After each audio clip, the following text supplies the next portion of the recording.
What if you could travel the world not just to see places, but to feel their culture? These festivals bring millions together in color music tradition celebration. Stay until number 1. It's one of the biggest festivals on Earth.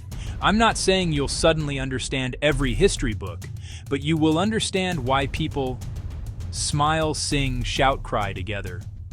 Festivals are where countries put on their best clothes and invite you to join the family. As someone who's watched cultures from the outside, the best lessons come when you're inside the crowd, breathing the same air, dancing the same steps. Why are cultural festivals unforgettable? Because they turn abstract history into loud, living moments. Music becomes a history lesson, costumes are storytelling, food is memory you can chew. In 2026, the world is waking up again.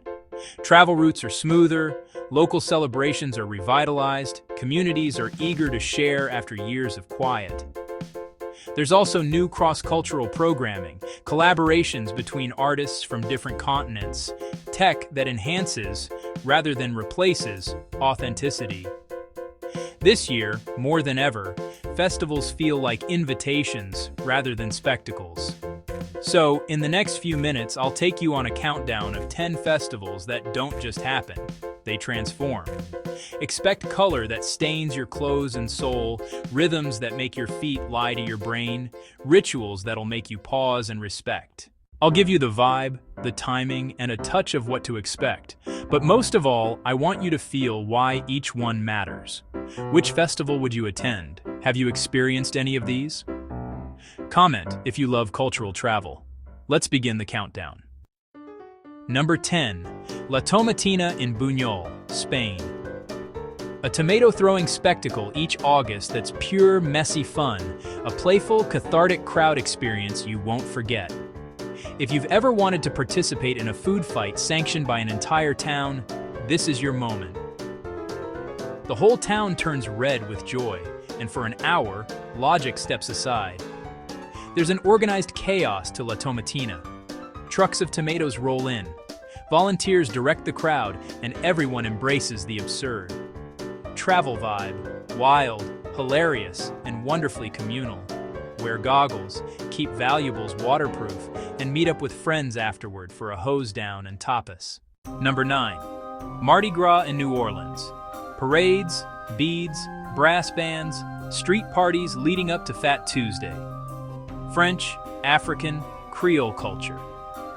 Mardi Gras is theatrical, improvisational, rooted in community traditions that predate its modern flash. Crews roll elaborate floats, float building or rolling shots, musicians wandering, loose and spontaneous. The streets are a collage of masks, glitter, tradition. Respect parade routes. Don't chase floats dangerously. Be mindful of neighborhoods where the festival is daily life rather than tourist spectacle. Seek out smaller parades, musical gatherings, community, history, resilience. Mardi Gras is exuberant, musical, famously welcoming, and it teaches that joy can be defiant and communal all at once. Come for the beads, stay for the heartbeat of the city. Number 8. Oktoberfest in Munich. The world's largest beer festival spanning late September to early October. Huge tents, traditional lederhosen, hearty food, brass bands. It's communal, boisterous, and full of good-natured revelry. Here, toasting is a sacrament. Steins are an unofficial currency of joy. The tents are microcosms of Bavarian cheer. Oompa bands, communal tables, waitstaff carrying feats of strength and beer. It's a festival with rules. Sing along when the band starts. Accept a cheers with eye contact. Share table space with strangers who will quickly become friends. Food is part of the ceremony. Pretzels, roast, sausages that hold the festivities together. For travelers, know the rhythms. Mornings are calmer. Evenings are when the energy peaks. Be mindful of local etiquette. Keep your phone in your pocket sometimes, and try to learn a song or two. The best memories often come from spontaneous conversations over foam and music. Oktoberfest shows how celebration can be rooted in regional identity while inviting the world to the table.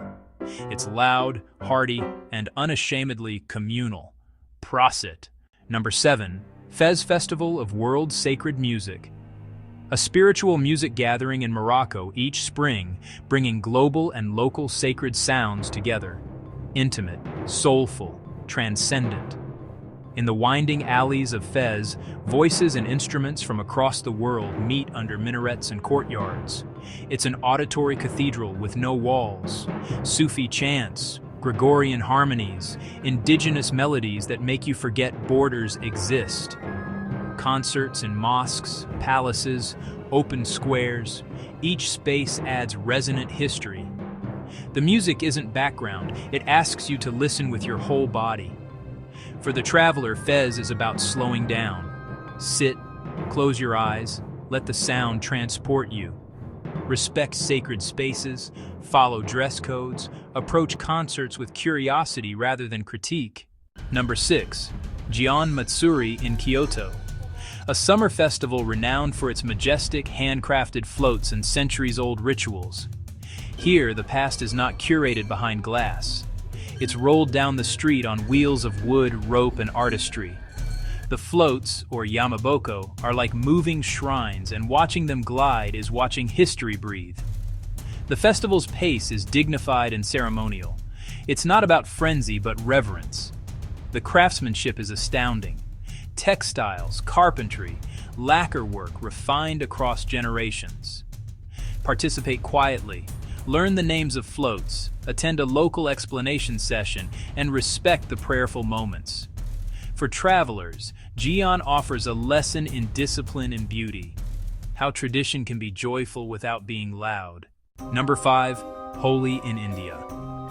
The Festival of Colors, usually in March, celebrates the triumph of good, vibrant powder throws, music, dancing. Holi is chaotic in the best way.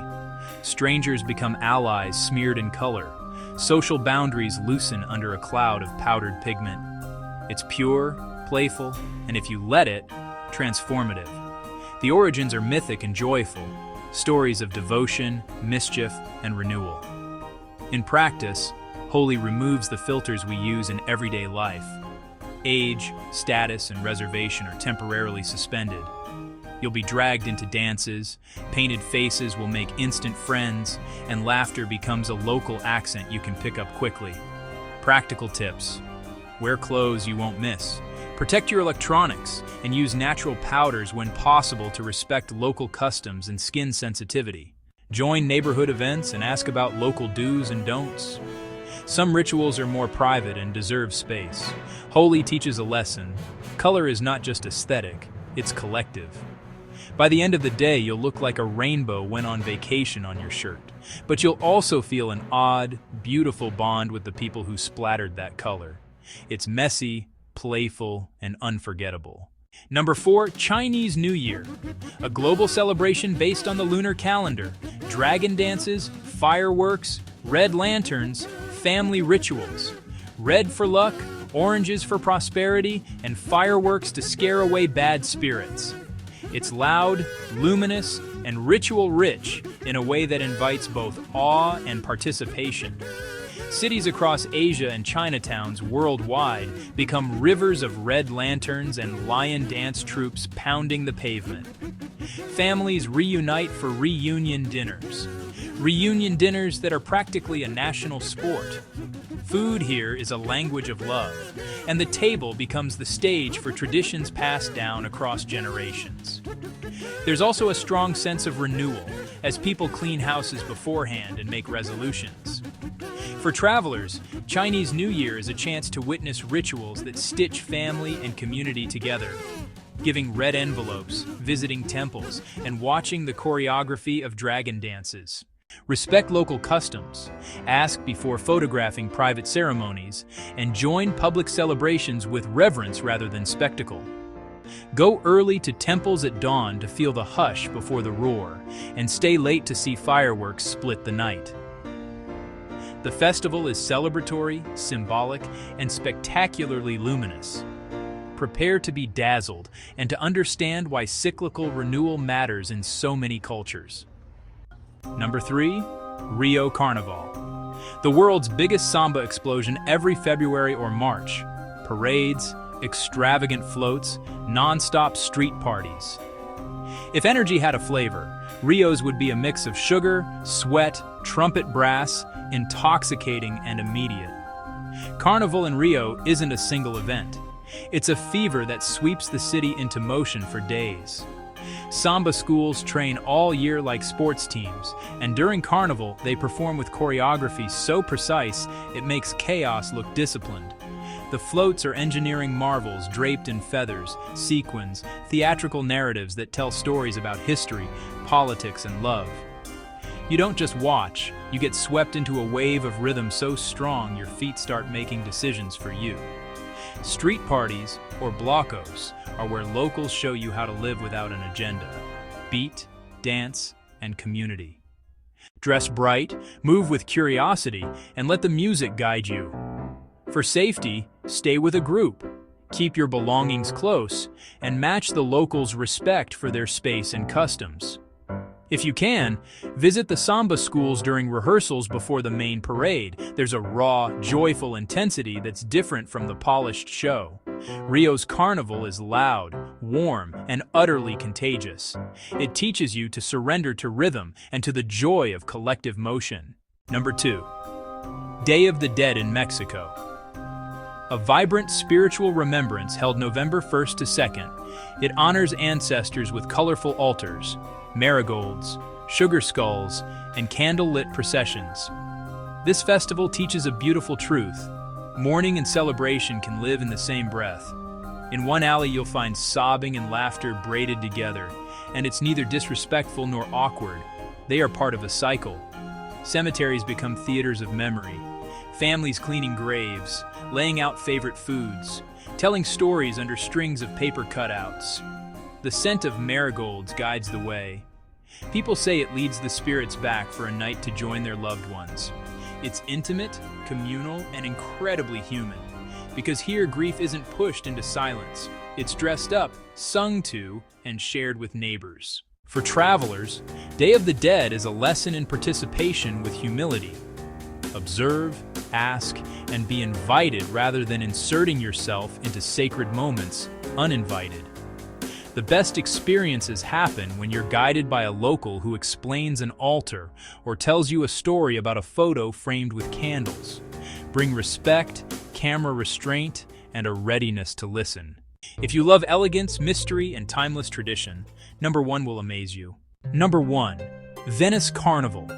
Celebrating art, history, and masked tradition every February, Venice transforms into a stage of elegance and mystery.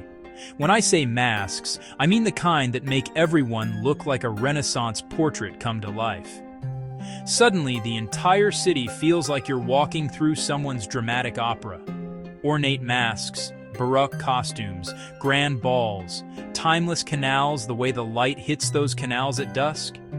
It's cinematic and slightly mischievous. You feel like you're hiding in plain sight, flirting with anonymity and history all at once. There's a romance here that's not manufactured.